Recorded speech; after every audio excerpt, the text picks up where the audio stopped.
Bonsoir à tous et bienvenue dans cette deuxième partie dans laquelle on va aborder la résolution de 10 questions. En fait, la partie 2, donc ça va donner au total 20 questions et c'est l'occasion pour comparer vos réponses avec mes propositions.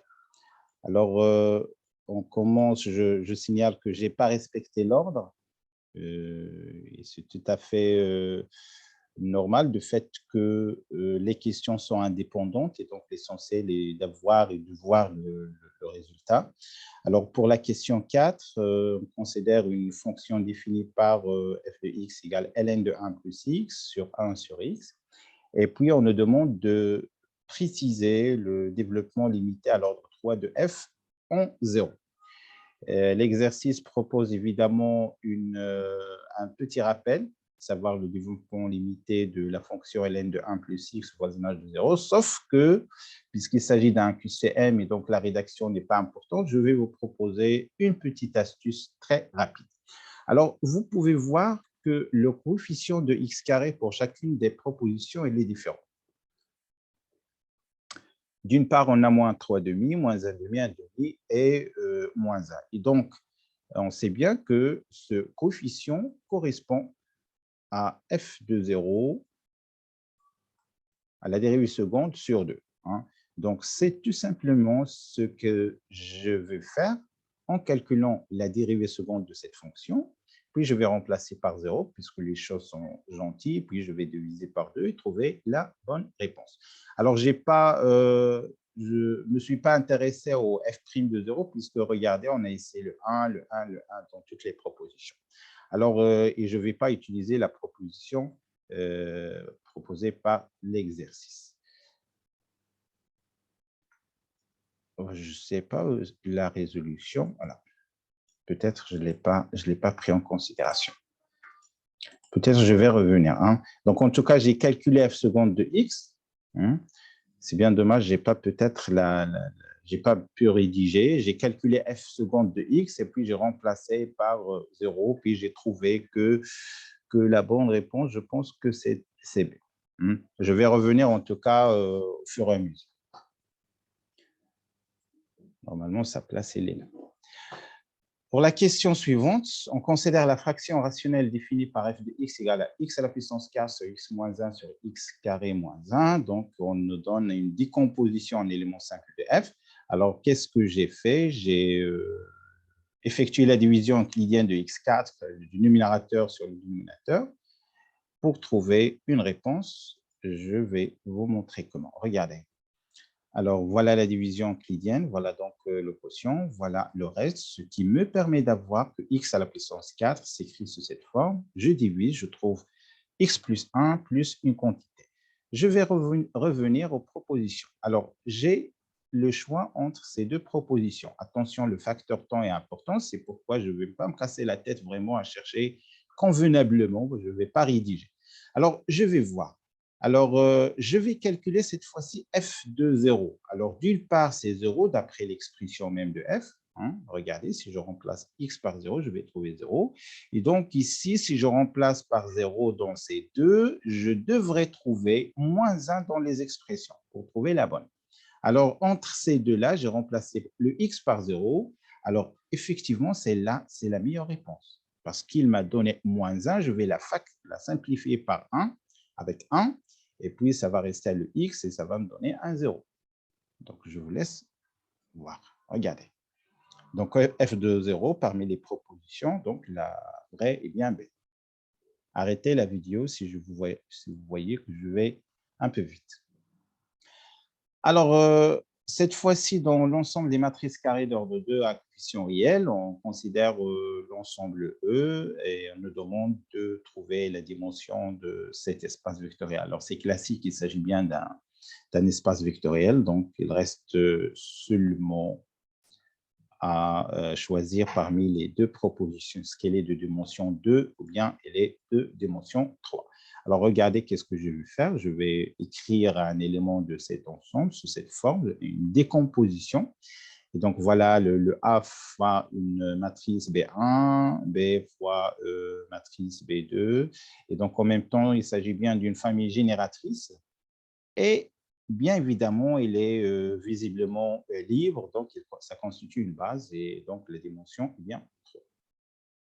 Donc, c'est l'idée classique pour ce type d'exercice. Question suivante, on considère la matrice. Quelles sont les valeurs propres de cette matrice? Alors, dire la valeur propre, ça veut dire que je dois calculer le déterminant de cette matrice, si vous voulez, moins lambda I3. Et donc, les solutions de ce polynôme qu'on va trouver sont les valeurs propres de la matrice. Alors, c'est ce que je vais faire. Alors, je vais trouver cette ligne. Hein. Bien évidemment, il y a un 0.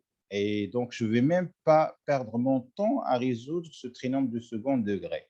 Déjà le 0, donc j'ai le choix entre ces deux. C'est la première et la deuxième. Et je vais remplacer pour le 2, ça marche, pour le moins 1. Et donc, ça me donne très rapidement la proposition B. Je vous laisse voir. Question suivante, on pose E égale à C0n plus 2 fois C1n et ainsi de suite jusqu'à n plus 1 Cnn. Alors, quelle est la valeur de E? Alors, pour ce type de question, attention, je ne vais pas vraiment perdre beaucoup de temps à vérifier. Je vais tout simplement prendre n égale à 1. D'une part, calculer sa valeur dans cette expression et puis chercher l'item convenant. Alors, puisque la solution elle est unique ou bien l'item proposé est unique. Donc, il n'y a pas plus d'une question. Alors, c'est ce que je vais faire. Alors, d'une part, j'ai calculé dans l'expression, j'ai trouvé 3. Et puis, j'ai essayé par chacun des items proposés et j'ai trouvé qu'il s'agit bien de la deuxième. C'est 0,1, c'est 1, c'est la combinaison.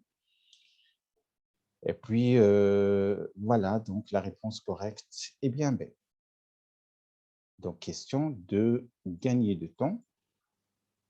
C'est d'ailleurs, il y en a parmi vous qui demandent le questionnaire. On a 50 questions et pour 3 heures, ce n'est pas suffisant, mais attention, il faut bien travailler habilement avec ces propositions. C'est d'attaquer un QCM, il faut bien avoir une stratégie de travail. Question suivante, on considère la fonction f de x égale exponentielle g de x et g de x égale l'intégrale de 2x carré, l'exponentielle moins t, sur 1 plus t carré dt. Alors, quelle est la valeur de f' de racine carrée de 2? Alors, pas de surprise, je vais calculer bien évidemment f', mais comment je vais la calculer? Alors, f' de x, c'est quoi alors? Voilà. F' de x, c'est bien g' de x, l'exponentielle de g de x. Donc, je suis mené à calculer la dérivée de cette expression. Or, de fait qu'il contient le x carré, il s'agit bien d'une fonction.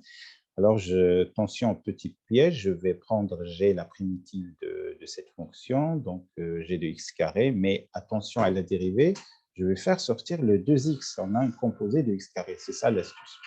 Et donc, le reste, c'est du calcul. Donc, g' racine carrée de 2, c'est 2 fois racine de 2, l'exponentielle moins 2 sur 5. Il me reste à calculer g de racine carrée de 2. Donc, regardez, quand je remplace, je vais trouver une intégrale à borne identique. Et donc, dans la valeur est 0, l'exponentielle de 0,1. Finalement, pardon, la bonne expression est bien 2 racines de 2 sur 5, l'exponentielle moins 2. Question suivante, on note cette fois-ci le H, c'est l'ensemble des matrices carrées qui s'écrit sous la forme XX, en fait, de coefficient XX partout, avec X un réel, muni de la loi produit. Alors, quel est l'élément neutre? Alors, la réponse vite, c'est là, mais comment? Regardez. Alors, je peux écrire chaque matrice sous cette forme X, et puis je vais garder les 1. Les 1 demi de même. Et donc, si je fais le 1 demi fois 2, 2, ça va me donner 1. Donc, vous pouvez vérifier que x fois 1 demi, 1 demi partout, ça va donner x. Il s'agit bien de l'élément neutre.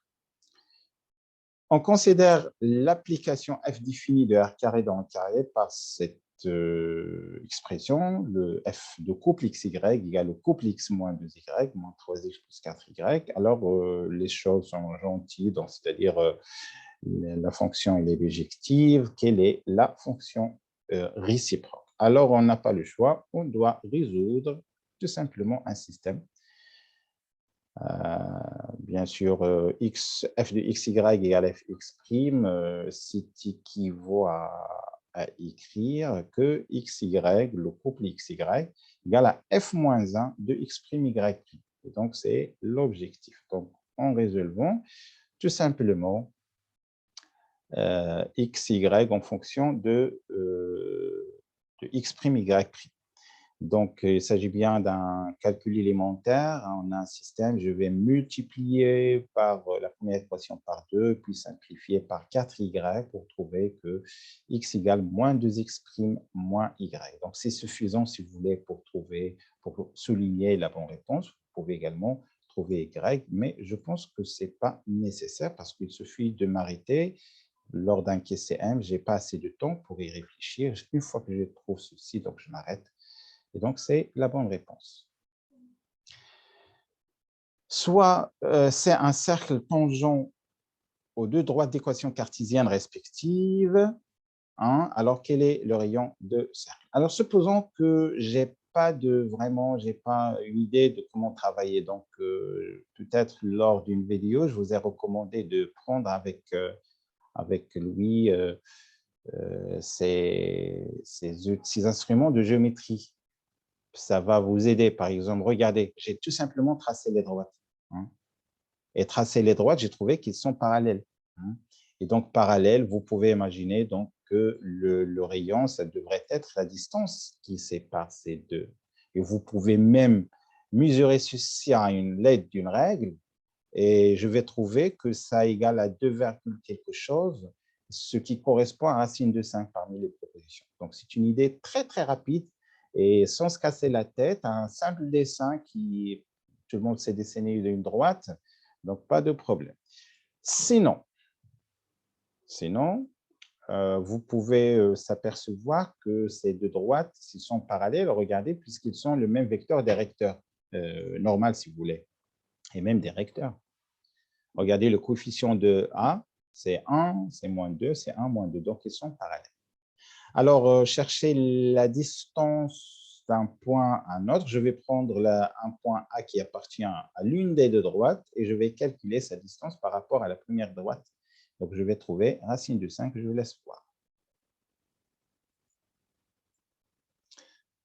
L'inverse de cette barre dans Z sur 60Z est, alors ici, un simple calcul élémentaire suffit. Donc, je vais multiplier par chacune des propositions. Attention, pour celle-là, je vais trouver 301 barres, c'est-à-dire il me reste un 1. Et donc, c'est 1, donc ça veut dire que c'est la bonne réponse, c'est l'inverse. Et donc, l'inverse de cette barre, bien 43 barres. Voilà, donc c'est fini pour cette deuxième partie concernant les 10 questions suivantes. Je vous donne rendez-vous demain pour les 10 prochaines. Et je tiens à souligner que je vais vous préparer également les réponses pour la partie didactique et je vais vous préparer aussi à l'oral. Bonne chance et à très bientôt.